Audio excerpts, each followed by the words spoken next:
New ইয়র্কের আকাশচুম্বী ভবনে বন্দুকধারীর হামলা, বাংলাদেশি বংশোদ্ভূত পুলিশ সদস্য সহ নিহত 4, হামলাকারীর আত্মহত্যা, নেভাদায় অস্ত্রধারীর আক্রমণে প্রাণ গেল 3 জনের। রাজনৈতিক দলের কাছে জাতীয় সনদের খসড়া পাঠালো জাতীয় ঐক্যমত্য কমিশন। আগামীকালের মধ্যে মতামত জানানোর আহ্বান, নেওয়া হবে 2 বছরের পূর্ণ বাস্তবায়নের অঙ্গীকারনামা। এআই এর কারসাজিতে ভুল তথ্যে সয়লাব সামাজিক মাধ্যম, দ্রুত ছড়াচ্ছে নকল ভিডিও ছবি। নির্বাচন কেন্দ্রিক তথ্য বিভ্রাটের শঙ্কায় ইসি, নিয়ন্ত্রণে নীতিমালার তাকিদ। জীবন কেড়ে নিচ্ছে ঢাকনাবিহীন ম্যানহোল, টঙ্গীতে নিখোঁজের 37 ঘণ্টা পর নারীর মরদেহ উদ্ধার। আইনি প্রক্রিয়া শেষে পরিবারের কাছে লাশ হস্তান্তর করবে পুলিশ। এবং 6 বছরে সুন্দরবনে 11টি বাঘ বাড়লেও সংকট কমেনি। আবাসস্থল ধ্বংসসহ মানবসৃষ্ট কারণে ঝুঁকিতে রয়্যাল বেঙ্গল। হরিণ শিকার বাড়ায় আছে খাদ্য সংকটও, ব্যবস্থা নেয়ার তাগিদ।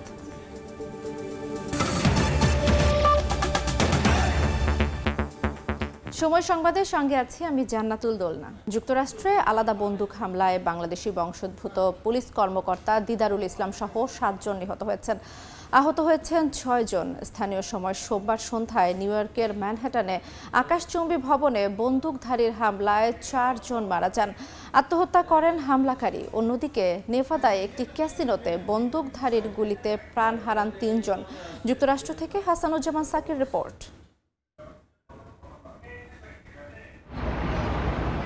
সোমবার সন্ধ্যা নিউ ইয়র্কের ম্যানহাটনের মিড টাউনের জনবহুল এলাকা 345 পার্ক এভিনিউতে অবস্থিত 634 ফুট উঁচু বহুতল ভবনে হঠাৎ গুলির শব্দ। আতঙ্কে দিকবিদিক ছুটতে শুরু করেন মানুষ। স্থানীয় পুলিশ জানায়, নিউ ইয়র্ক পুলিশ বিভাগের সদস্য 36 বছর বয়সী দিদারুল ইসলাম মারা যান। তার বাড়ি বাংলাদেশের সিলেটের কুলাউড়ায়। এই ঘটনায় গুলিবিদ্ধ আরও 3 জন হাসপাতালে মারা যান। পরে হামলাকারীও আত্মহত্যা করে। আইন শৃঙ্খলা রক্ষাকারী বাহিনী জানিয়েছে, নিহত বন্দুকধারী শেন ডেভন টেমুরা লাস ভেগাস শহরের বাসিন্দা। বন্দুক নিয়ে 27 বছর বয়সী ওই যুবকের ভবনে প্রবেশ করার একটি ছবি প্রকাশ করেছে পুলিশ। এদিকে নেভাদায় একই দিন সকালে আরেক বন্দুক হামলায় 3 জন নিহত হয়েছেন। আহত হয়েছেন আরও অন্তত 6 জন। পুলিশ জানায়, সকাল 7:30টার দিকে রেনো শহরের গ্র্যান্ড সিয়েরা রিসোর্ট ও ক্যাসিনোর প্রবেশপথে ভ্যালেট এলাকায় এলোপাতাড়ি গুলি চালায় হামলাকারী। নিউ ইয়র্ক ও নেভাদায় 2টি বন্দুক হামলার ঘটনা তদন্তে নেমেছে পুলিশ। শহর দুটিতে সতর্কতা জারি করা হয়েছে। স্থানীয় বাসিন্দাদের মধ্যে আতঙ্ক বিরাজ করছে। হাসানুজ্জামান সাকি, সময় সংবাদ, যুক্তরাষ্ট্র। এ বিষয়ে বিস্তারিত জানাতে নিউ ইয়র্ক থেকে যুক্ত হচ্ছেন সহকর্মী হাসানুজ্জামান সাকি। সরাসরি চলে যাচ্ছে তার কাছে। কিন্তু মর্মান্তিক একটি ঘটনা ঘটেছে নিউ ইয়র্কে বন্দুকধারীর হামলায়। একজন পুলিশ অফিসার যিনি নিউ ইয়র্ক পুলিশ ডিপার্টমেন্টে কর্মরত ছিলেন এবং তিনি একজন অভিবাসী বাংলাদেশি।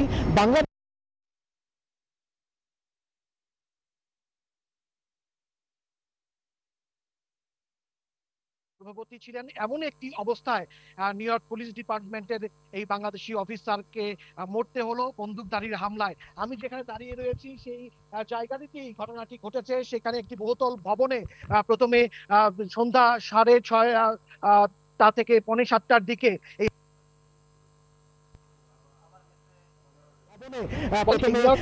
সন্ধ্যা 6:30টা থেকে 6:45টার দিকে এই হামলার ঘটনাটি ঘটে।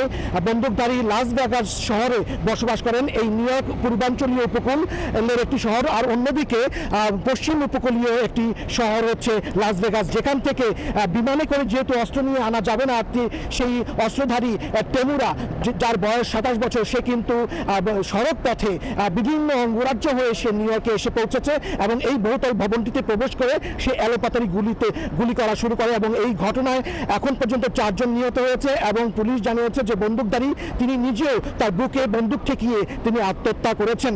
এই ঘটনায় বাংলাদেশিদের মধ্যে শোকের ছায়া নেমে এসেছে। সর্বোচ্চ সতর্কতা জারি করা হয়েছে। সব স্থানে এখন থমথমে অবস্থা বিরাজ করছে। এই ছিল আমার কাছে সর্বশেষ। আপনাকে ধন্যবাদ। হাসানুজ্জামান সাকি, সময় সংবাদ, ম্যানহাটন, নিউ ইয়র্ক। আমরা সরাসরি যুক্ত ছিলাম নিউ ইয়র্ক থেকে।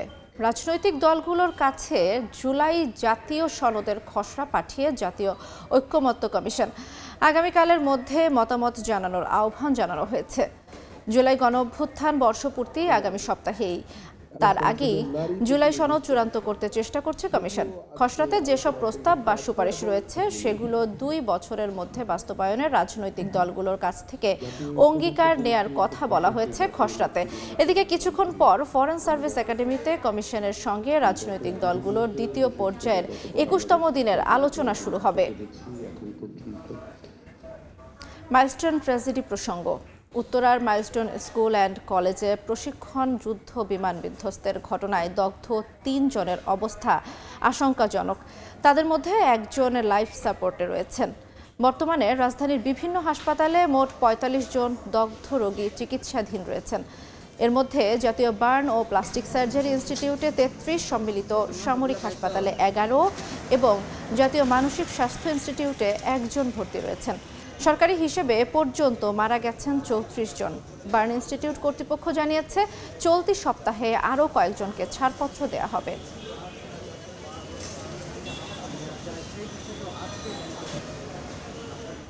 এই মুহূর্তে বার্ন ইনস্টিটিউটে আছেন সহকর্মী সাইফুল রুদ্র। সরাসরি যাচ্ছি তার কাছে। স্বাস্থ্য মন্ত্রণালয় থেকে পাঠানো তথ্যে আমাদের কাছে যে আপডেট আছে সেটি একটু আগে আপনাদেরকে জানিয়ে রাখি। এখন পর্যন্ত 3টি হাসপাতাল মিলে ভর্তি রোগীর সংখ্যা 45 এবং মারা গেছেন 34 জন।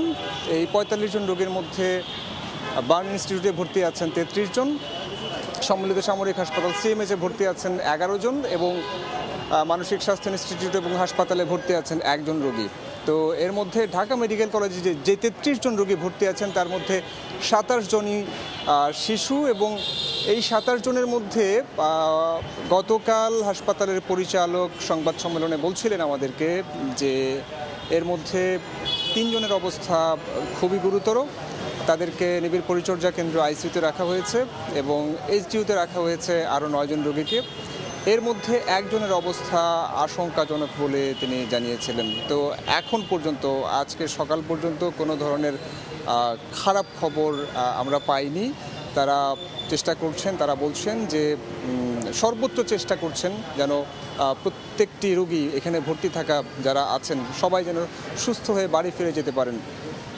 এবং এই 27 জন শিশুর মধ্যে অন্য যে শিশুরা আছেন তাদেরকেও একেবারে অবজারভেশনে রেখে প্রতি মুহূর্তে তাদের আপডেট জানানো হচ্ছে, দেখা হচ্ছে তারা কি অবস্থায় আছেন, কারো কোনো সমস্যা হচ্ছে কিনা, এগুলো নার্সরা সার্বক্ষণিক নজরদারির মধ্যে রেখেছেন। চিকিৎসকরাও আসছেন কিছুক্ষণ পর এসে তারাও আপডেট নিচ্ছেন, কোনো রোগীর কোনো সমস্যা হচ্ছে কিনা সেই বিষয়গুলো তারা জানার চেষ্টা করছেন এবং সেই অনুযায়ী তারা রোগীকে চিকিৎসা সেবা দিচ্ছেন। আরেকটি বিষয় জানানো হয়েছে যে স্বাস্থ্য মন্ত্রণালয় সিএমএইচ থেকে একটি বার্তা পেয়েছে। সেই বার্তায় বলা হয়েছে যে ডিএনএ টেস্টের মাধ্যমে তারা নিশ্চিত হতে পেরেছে লুবানা হাসপাতাল এবং ইউনাইটেড হাসপাতালে যে মৃত ব্যক্তির কথা বলা হয়েছিল, এই 2 হাসপাতালে যে অজ্ঞাতনামা যে ব্যক্তিকে চিহ্নিত করা হয়েছে, শনাক্ত করা হয়েছে, তিনি একই ব্যক্তি। তো এখন পর্যন্ত বার্ন ইনস্টিটিউটের সামনে আমার হাতে আসা তথ্য এই ছিল। এরপরে যে কোনো আপডেট যদি আমাদের কাছে আসে আমরা সেটি আপনাদেরকে জানানোর চেষ্টা করব। জাতীয় বার্ন ও প্লাস্টিক সার্জারি ইনস্টিটিউট থেকে আমরা সরাসরি যুক্ত ছিলাম। জেনারেটিভ এআই ভুল আর অর্ধসত্য তথ্যে সয়লাভ সামাজিক যোগাযোগ মাধ্যম। কখনো ভিডিও, কখনো লেখার মাধ্যমে প্রতিনিয়ত দেয়া হচ্ছে অপতথ্য। বিশেষজ্ঞরা বলছেন দ্রুত এ সমস্যার সমাধান না দিতে পারলে পরিণতি হবে ভয়াবহ। ধ্রুব ব্যানার্জির রিপোর্ট, ক্যামেরায় ছিলেন সালাউদ্দিন। এর মাধ্যমে মুহূর্তেই মৃতকে করা হচ্ছে জীবিত। অনেকেই মনে করেন এসব এআই ভিডিও কেউ বিশ্বাসই করেন না, তাই আমরা এই ভিডিওগুলোর নিচে মানুষের করা কিছু মন্তব্য পড়ে দেখতে চাই। মন্তব্যে নজর দিতেই চক্ষু চড়ক গাছ। নির্মাতার টাইটেল আর প্রযুক্তি দক্ষতা এসব ভিডিওকে একদম সত্যি ভেবে নেওয়ার কারণে সমাজে মিথ্যা তথ্য ছড়াচ্ছে সংক্রামকের মতো। গ্রামের আতেলালি থেকে শুরু করে শহরের ব্যাংকার পর্যন্ত সকলেই এআই এর মজা নিয়ে ভিডিও মূলত ভাইরাল হওয়ার যে ধান্দা, এটা নিয়ে মূলত কাজ করে যাচ্ছে। এটার ফলে একটা যেমন গুজব ছড়াচ্ছে, এই গুজবের ফলে একটা দাঙ্গাও তো লেগে যেতে পারে। গণযোগাযোগ বিশেষজ্ঞ বলছেন, অপতথ্য সঠিক তথ্যের তুলনায় ছড়িয়ে পড়ে 6 গুণ গতিতে। এটা তো আমাদের এতটুকু নলেজ থাকতে হবে যে আমরা আসলে এআই কে কতটুকু ইনফরমেশন দেব, কতটুকু দেব না। আমাদের ডেটা ব্রিচিং তো কয়েকবার হয়েছে। এআই এর এথিক্যাল পলিসি কি, কিভাবে কাজ করে, আমি কতটুকু করব, সেটা জানতে পারলে কিন্তু অনেকখানি কনফিউশন দূর হয়ে যায়। জনগণের ভোটে মেম্বার হওয়ার যোগ্যতা নাই, তারা পিআর। ইতোমধ্যেই বেশ কয়েকটি রাজনৈতিক দলের পক্ষে শুরু হয়েছে এআই এর ব্যবহার। ত্রয়োদশ জাতীয় সংসদ নির্বাচনের আগে এ নিয়ে শঙ্কা জানিয়েছেন খোদ প্রধান নির্বাচন কমিশনার। এই ইলেকশনে এই অ্যাবিউজ অফ এআই, এটা একটা আমাদের জন্য বড় চ্যালেঞ্জ হিসেবে দেখা দিয়েছে। অপরাধ বিশ্লেষক বলছেন, দেশের বর্তমান প্রেক্ষাপটে এআই এর অবাধ ব্যবহারে পরিস্থিতি হতে পারে ভয়াবহ। আমাদের আইন শৃঙ্খলা বাহিনীর উচিত হলো যে আমার প্রযুক্তিগত কৌশলগুলো ব্যবহার করে এদেরকে শনাক্ত করা, দেশের মধ্যে থাকলে তাকে আইনের মুখোমুখি করা এবং সেটি দৃষ্টান্ত আকারে উপস্থাপন করতে পারলেই এখান থেকে পরিত্রাণ মিলবে। প্রযুক্তিবিদ বলছেন, নিয়ন্ত্রিত ব্যবহার নিশ্চিত করতে সংশ্লিষ্ট দপ্তরকে নীতিমালা তৈরি ও প্রয়োগে গুরুত্ব দিতে হবে এখনই। সাইবার নিরাপত্তা আইনে এআই এর রেগুলেশনটা কিন্তু ইতিমধ্যে আপনি জানেন খসড়া পর্যায়ে আছে, এই ব্যাপারগুলো নিয়ে কাজ করতে হবে। প্রযুক্তিগত উৎকর্ষতায় এআই উপেক্ষার উপায় নেই জানিয়ে অপব্যবহার রোধে যৌক্তিক গবেষণার এখনই সময়, পরামর্শ বিশেষজ্ঞদের। ধ্রুব ব্যানার্জি, সময় সংবাদ, ঢাকা। গাজীপুরের টঙ্গীতে ম্যানহোলে পড়ে নিখোঁজের নারীর মরদেহ উদ্ধার করেছে ফায়ার সার্ভিসের ডুবুরি দল। সকালে তৃতীয় দিনের উদ্ধার অভিযান শুরু হয়। 37 ঘন্টা পর ম্যানহোল থেকে ফারিয়া তাসনিম জ্যোতির লাশ উদ্ধার করা হয়। ওষুধ কোম্পানিতে চাকরি করতেন তিনি। রোববার রাত 8টার দিকে হোসেন মার্কেট এলাকায় উন্মুক্ত ম্যানহোলে পড়ে নিখোঁজ হন জ্যোতি। এরপর থেকেই চলে ফায়ার সার্ভিসের উদ্ধার তৎপরতা। এ ঘটনায় সোমবার ক্ষুব্ধ হয়ে ঢাকা ময়মনসিংহ মহাসড়ক অবরোধ করে বিক্ষোভ করেন স্থানীয়রা। শাহজালাল আন্তর্জাতিক বিমানবন্দরের 3rd টার্মিনালে উচ্চগতির টেলিকম নেটওয়ার্ক স্থাপন নিয়ে দেখা দিয়েছে অনিশ্চয়তা। বড় অঙ্কের জামানত সহ সেবা থেকে প্রাপ্ত রাজস্বের ভাগ চেয়েছে বেবিচক। এসব শর্ত মেনে নেটওয়ার্ক বসাতে রাজি নয় মোবাইল অপারেটররা। শুভ খানের রিপোর্ট। নান্দনিক নকশা আর বিশ্বমানের সুযোগ সুবিধার মিশেলে গড়ে উঠেছে হযরত শাহজালাল আন্তর্জাতিক বিমানবন্দরের 3য় টার্মিনাল। চলতি বছরে যার উদ্বোধন হওয়ার কথা রয়েছে।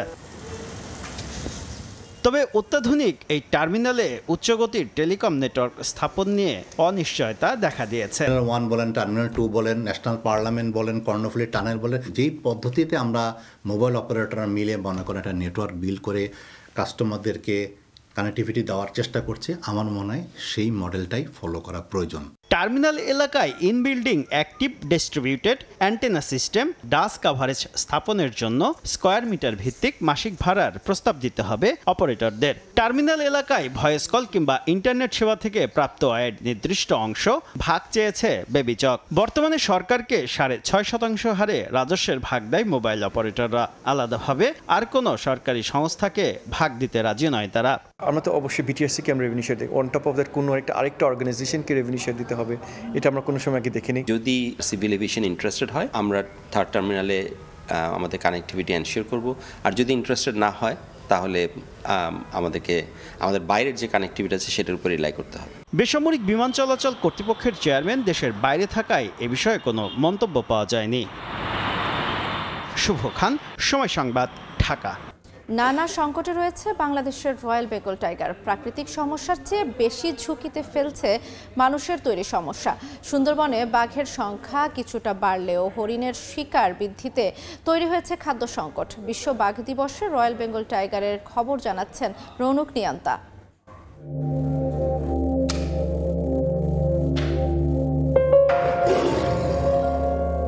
রয়্যাল বেঙ্গল টাইগার সুন্দরবনের অন্যতম আকর্ষণ। ধরে রাখছে বনের ভারসাম্য, রক্ষা করছে প্রাকৃতিক সম্পদ। বিশ্বজুড়ে দিনের পর দিন কমছে বাঘের বিভিন্ন প্রজাতির সংখ্যা। সব প্রজাতির বাঘকে অস্তিত্ব সংকট থেকে কিভাবে রক্ষা করা যায়, সেই পদক্ষেপ নেয়ার জন্যই পালন করা হয় আন্তর্জাতিক বাঘ দিবস। বিশ্বব্যাপী বিভিন্ন পদক্ষেপ নেওয়া হলেও বর্তমানে বাঘের সবচেয়ে বড় সমস্যা চোরা শিকার ও আবাসন ধ্বংস। গত 100 বছরে বাঘের আবাসস্থল নষ্ট হয়েছে 95%। বনদস্যুদের দাপট, অভয়ারণ্যে অবাধ যাতায়াত, প্রাকৃতিক দুর্যোগ সহ নানা কারণে গত কয়েক দশকে সুন্দরবনে বাঘের সংখ্যা কমছিল প্রতিনিয়ত। আসার কথা সবশেষ জরিপে সুন্দরবনের রয়্যাল বেঙ্গল টাইগার 11টি বেড়ে এখন দাঁড়িয়েছে 125টিতে। পূর্ব সুন্দরবনের চাঁদপাই রেঞ্জ, শরণখোলা ও পশ্চিম সুন্দরবনে সংঘবদ্ধ দুর্বৃত্তদের অপতৎপরতায় বেড়েই চলছে হরিণ শিকার। প্রভাবশালীদের ছত্রছায়ায় হরিণের মাংস ও চামড়া বিক্রিতে জড়িত বন তীরবর্তী এলাকার বাসিন্দারা। হরিণ শিকারে বাঘের খাদ্য সংকট তৈরি হচ্ছে বলে জানান প্রাণী বিশেষজ্ঞরা। হরিণের মাংস কোনো সময় ওই এলাকায় গরুর মাংস চেয়ে সস্তায় পাওয়া যায়। বিশেষজ্ঞরা জানান বাঘের সংখ্যা বৃদ্ধির সঙ্গে সঙ্গে এর সুরক্ষা, প্রজনন সক্ষমতা বৃদ্ধি ও বাঘের শিকার প্রাণীর সংখ্যা বৃদ্ধিতেও কাজ করতে হবে। যে কোনো কিছু সংরক্ষণ করতে চাই, যেহেতু মানুষের জন্য, মানুষকে সম্পৃক্ত করে সমাধান করতে হবে। জীববৈচিত্র্য রক্ষায় বাঘ টিকিয়ে রাখতে নিশ্চিত করতে হবে অনুকূল পরিবেশ। তাই বনের বাঘের জন্য প্রয়োজন নিরাপদ আবাসস্থল, বেঁচে থাকার মতো বন। রৌনক নিয়ন্তা, সময় সংবাদ, ঢাকা। দেখছেন সময় সংবাদ। দ্বিরাষ্ট্র সমাধান নিয়ে জাতিসংঘের বৈঠকে গাজায় বর্বরতা নিয়ে সমালোচনা করেন বিশ্ব নেতারা। ফিলিস্তিনের প্রধানমন্ত্রী বলেন, শান্তির পথ স্বাধীনতা, ধ্বংস নয়। আন্তোনিও গুতেরেস বলেন, গাজায় চালানো অত্যাচারের কোনো ন্যায্যতা নেই। গাজায় চলমান হামলাকে গণহত্যা বলে অভিহিত করা হয়েছে। এদিকে গত 24 ঘন্টায় হামলায় নিহত হয়েছেন 92 ফিলিস্তিনি। অবশেষে পাকাপাকিভাবে বাংলাদেশে চলে আসছেন ফুটবলার কিউবা মিচেল। বসুন্ধরা কিংসের সঙ্গে চুক্তিবদ্ধ হয়েছেন এই অ্যাটাকিং মিডফিল্ডার। গত মাসে বাংলাদেশের হয়ে খেলার ছাড়পত্র পান কিউবা। এরপরই তাকে ক্লাবে নেয়ার চেষ্টা করছিল বসুন্ধরা। অবশেষে আগামী 3 মৌসুমের জন্য কিউবার সঙ্গে চুক্তি করেছেন কিংস কর্তৃপক্ষ। এর আগে স্যান্ডালিনার সঙ্গে যুব দলে খেলেছেন কিউবা মিচেল।